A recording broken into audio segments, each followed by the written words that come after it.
कभी भी अगर आपको कोई फौजी दिखता है तो वो थैंक्स गिविंग, हालांकि यहाँ जो मेरे साथ मेहमान बैठे हैं वो भी इस बात को सर आंखों पर ले रहे हैं, लेकिन हाँ, जैसे ही आपको कोई जवान दिखे उनको इस बात का ज़रूर एहसास दिलाइए कि हाँ आप उनका सम्मान करते हैं, हाँ आप उन्हें धन्यवाद देते हैं, क्योंकि ये जो चेहरे पर आपकी मुस्कान है इसलिए है क्योंकि वो वहाँ सरहद पर दिन रात एक करके आपकी रक्षा कर रहे हैं। सिर्फ यही नहीं, उन्होंने ये भी कहा, सबसे बड़ी बात जो आज बातों बातों में कह गए हैं प्रधानमंत्री नरेंद्र मोदी, कि रक्षा मंत्री हमारी सेना की तरह बोलते नहीं हैं, पराक्रम दिखाता है। बहरहाल खास मेहमान पिछले 1 घंटे से हमारे साथ यहाँ पर बने हुए हैं, जल्दी से उनसे तारुफ आपका करवा देती हूँ।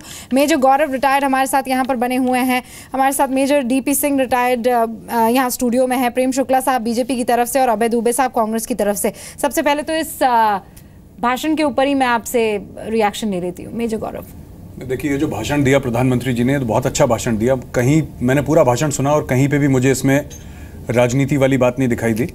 और जो अंत में उन्होंने बोला कि सिर्फ जंग के मैदान में नहीं, लेकिन जब अमन हो, शांति हो, उस समय भी आपको फौजियों की इज्जत करनी चाहिए, उनकी रिस्पेक्ट करनी चाहिए।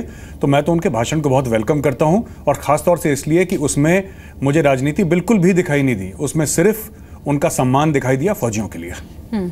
मेजर डीपी से मैं समझता हूं कि जो कुछ भी प्रधानमंत्री जी बोलते हैं वो दिल से बोलते हैं, और दिल से वही बात निकलती है जो सच्ची होती है।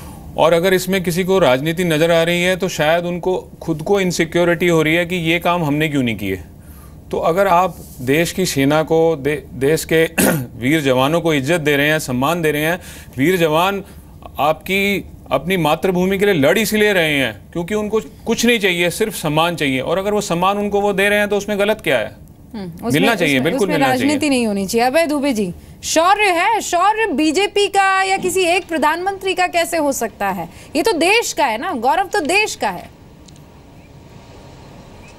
देखिए रूबिका जी, प्रधानमंत्री जी ने सेना के गौरवशाली इतिहास की गाथा हम लोगों के सम्मुख रखी है। मैं तो मानता हूं कि शौर्य का राजनीतिक श्रेय लेने की हरदम भारतीय जनता पार्टी कोशिश करती है। प्रधानमंत्री जी ने एक शब्द प्रयुक्त किया बार बार कि चंद लोग जानते हैं। मैं भी देश को बताना चाहता हूं कि चंद लोग जानते हैं कि भारतीय जनता पार्टी समूचे विश्व में ऐसा राजनीतिक दल है जिसको किसी आर्मी ने अपने अपमान का नोटिस इलेक्शन कमीशन को दिया, और 4 दिसंबर 2013 को एडवाइजरी सिर्फ इस राजनीतिक दल के लिए, क्योंकि एक विज्ञापन जारी किया बीजेपी ने कि कमजोर और सेना के आर्मी चीफ का फोटो लगा करके। सुन लीजिए आज का बता रहा हूं। अब आज का प्रश्न बताता हूं। जिस शौर्य स्मारक का उद्घाटन प्रधानमंत्री जी ने किया, मैं बहुत बड़ा खुलासा करता हूं। अब्दुल हमीद गाजीपुर उत्तर प्रदेश के परमवीर चक्र जिनको मिला, जिन्होंने पैटन टैंक, जब 65 की लड़ाई में अमेरिका के पैटन टैंक 8 टैंकों को अकेले ध्वस्त किया, जिनको पूरी पाकिस्तान की रेजिमेंट ने इस देश के लिए जिन्होंने शहादत दी, उनका नाम इन 22 शौर्य गाथाओं में से हटा दिया गया। एक और ब्रिगेडियर उस्मान, जिनको जिन्ना साहब आर्मी चीफ बनाना चाहते थे, उन्होंने कहा नहीं, भारत मेरा वतन है, इस वतन पर अपने प्राणों की आहुति दी। उनको भी इस देश ने महावीर चक्र प्रदान किया, उनकी भी गाथा इस शौर्य गाथा में से हटा दी गई। ये किस राजनीति को प्रतिबिंबित करता है? वो निर्मला शर्मा वो कहती है कि मेरे बेटे ने आखिरी बात मैं कहना चाहता हूं, जिस बेटे के चक्र कीर्ति चक्र खो गया हो, उसके लिए पैसे की मांग करने वाली भारतीय जनता पार्टी की पुलिस। और आपको एक और खुलासा करता हूं कि आज तक उनकी रिपोर्ट तक दर्ज नहीं की है। एसपी ने कहा कि हमारे पास कोई रिपोर्ट नहीं है। शर्मसार कर देने वाली घटना, आश्चर्य होता है मुझे। शौर्य पर बात आई, अब कहां से कहां पहुंच रहे, चलिए, लेकिन सवाल आपने पूछे हैं, प्रेम शुक्ला जी जवाब दीजिए। आज की आपने 2000, ठीक है प्रेम शुक्ला जी। देखिए रूबिका जी, चाहे ताजमहल बन जाए, चाहे इंद्रप्रस्थ बन जाए, चींटी उसमें जो है सिर्फ सुराग ढूंढेगी। तो कुछ लोगों की सुराग ढूंढने की नीयत है। शौर्य का इतना बढ़िया उस शौर्य स्मारक का उद्घाटन हो रहा है, सर मोदी जी का इतना ज़बरदस्त वक्तव्य, जिसका स्वागत आपके पैनल में बैठे दो सेना के पूर्व अधिकारी कर रहे हैं और सेना के अब संदर्भ ये जो को है चीटी से मेजर उस्मान के संदर्भ में शुक्ला जी। किस भारतीय को जो है गौरव गाथा नहीं होगी। और फिर जरा सुन लीजिए सरकार, अभय जी जरा मुझे पता है कि हताशा के दौर में और अवसादग्रस्त लोग जो है चीखते चिल्लाते हैं, तो चीखिए चिल्लाइए मत। अवसाद जो है वो सेना के शौर्य के समय भी आप अवसाद प्रकट करेंगे, देश पहचान रहा है आपको, ऐसा ना करिए।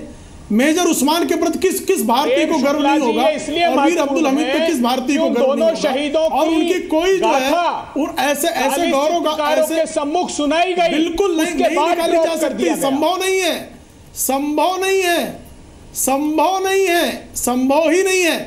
आप प्रामाणिक रूप से पत्रकारों ने दिया है। एक अजय नारायण मुस्रान के आलोक पंडे ने चीख चिल्ला रहे हो, स्यापा कर रहे हो। अच्छा, राहुल गांधी वाला मनोरोग आपको भी हो गया है। एक सेकंड, राहुल गांधी वाला मनोरोग आपको ट्रांसफर हो गया है। सर दोनों मुद्दे पर बात कीजिए, ठीक है? हाँ प्रेम जी, मैं मुद्दे पर ही बात कर रहा हूं। देखिए रूबिका जी, देखिए इस जो है जो शौर्य स्मारक का निर्माण हुआ है, आपको ध्यान होगा कि अजय नारायण मुस्रान जी, जिनके मेमोरियल लेक्चर में सबसे पहले कांग्रेस के ही जो आजकल विवेक तनखा जी सांसद हैं, उन्होंने प्रस्तावित किया, लेकिन मुस्रान जी जो हैं वो कांग्रेस की सरकार में वित्त मंत्री थे, लेकिन चूंकि सेना में 1965 के युद्ध में उनका पराक्रम था, इसलिए भारतीय जनता पार्टी की सरकार ने, आदरणीय शिवराज सिंह चौहान की सरकार ने कोई राजनीतिक द्वेष भाव न रखते हुए, कोई भेदभाव न करते हुए उनके मेमोरियल लेक्चर में एक प्रस्ताव आया और उस प्रस्ताव को जो है पूरा किया, स्वप्न को साकार किया। आज जो है उसके बावजूद ये छिद्रान्वेषण कर रहे हैं।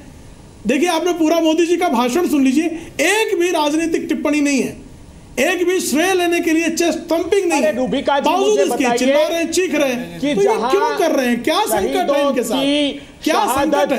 सियाचिन का जो जिक्र है, 1971 के वार का जिक्र है, 1965 के वार का जिक्र है, जो अपने सम्मान की रोटियां सेके, इससे शर्मनाक कोई बात हो सकती है? चाहे वो आज शौर्य सभा की बात हो, यहाँ जहाँ सेना का होना चाहिए था, आज की तारीख में पॉलिटिक्स होना जरूरी है। शर्मनाक है अभय जी, आपने तो 60 वर्षों तक देश को चलाया है, कांग्रेस ने तो इतना बड़ा दिल तो आपका होना चाहिए कि जब सेना की बात आ रही है, तो कहा कि आजाद भारत में हमारे राजनीतिक दल पर कभी आर्मी ने नोटिस नहीं दिया, आर्मी ने अपने अपमान का नोटिस कभी कांग्रेस पार्टी को नहीं दिया, किसी राजनीतिक दल को नहीं दिया। आप सुनिए एक सेकंड, एक सामी मैन हमारे साथ बैठे हुए हैं, वो आपसे बात करना चाहते हैं। आपको इसका जवाब मैं देता हूं।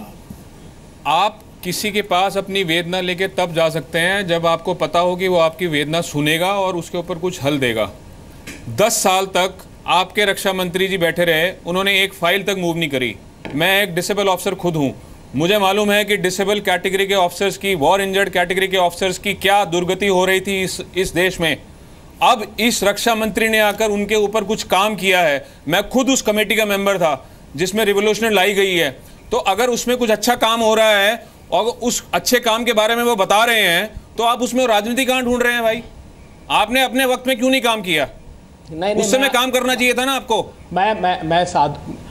मैं देखिए, आपके समर्पण के भाव के प्रति पूरी श्रद्धा रखता हूं और साधुवाद देता हूं। जिसने भी आपके प्रति सद्भाव दिखाया, मैं उसको नमन करता हूं, उसमें इनकार नहीं है। तो बस हम भी तो यही चाह रहे हैं सर कि इसको अग्री कीजिए। ओआरओपी की मॉडल, मेरा भी आपसे यही आग्रह है। मेरा निवेदन सुन लीजिए, मेरा निवेदन सुन लीजिए। जी।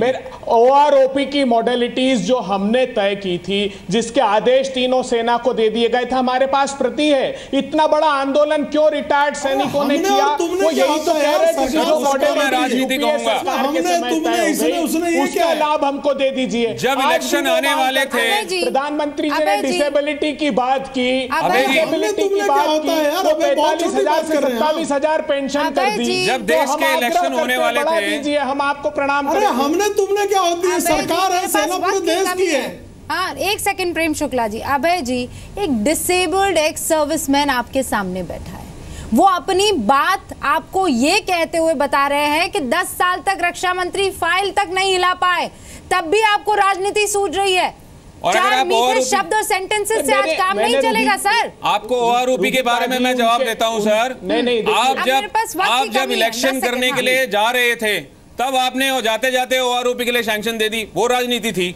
ठीक है, मुझे मैं आती हूँ अभय जी। नहीं, इलेक्शन के पहले का प्रश्न है। मैं तो वही कह रहा हूँ, उस मॉडलिटीज को लागू कर दीजिए जो हमने अप्रूव कर दी थी। सर आपने तो अप्रूव नहीं की इतने सालों तक। देखिए साहब, OROP को नई बात नहीं है, कई दिहाइयों से OROP है। रूबिका जी, अगर मोदी साहब ने कर दी तो इसमें क्या बुराई है? कौन सी पॉलिटिक्स है इसमें? ये कोई नई बात नहीं है कि आप लोग करके चले गए। आपने 20 साल पहले क्यों नहीं करी OROP? नहीं करने नहीं, प्रश्न हमारे करने का नहीं है। जो मॉडलिटीज हमने तय करके 1971 के युद्ध के बाद अगर हमने 50 साल मॉडलिटी तय करने में लगाई, नहीं कर रहे हैं कि जो यूपीए सरकार, क्योंकि हमने उनकी कंसेंट से की थी। सर मेरे पास वक्त की कमी है, हमें 1 घंटे तक ये डिबेट करनी थी, लेकिन चूंकि प्रधानमंत्री नरेंद्र मोदी वहां पर एक्स सर्विसमैन से मुखातिब होने लगे तो हमें वहां जाना पड़ा। बहुत बहुत माफी के साथ बहुत बहुत शुक्रिया आप सभी लोगों का हमारे साथ जुड़ने के लिए।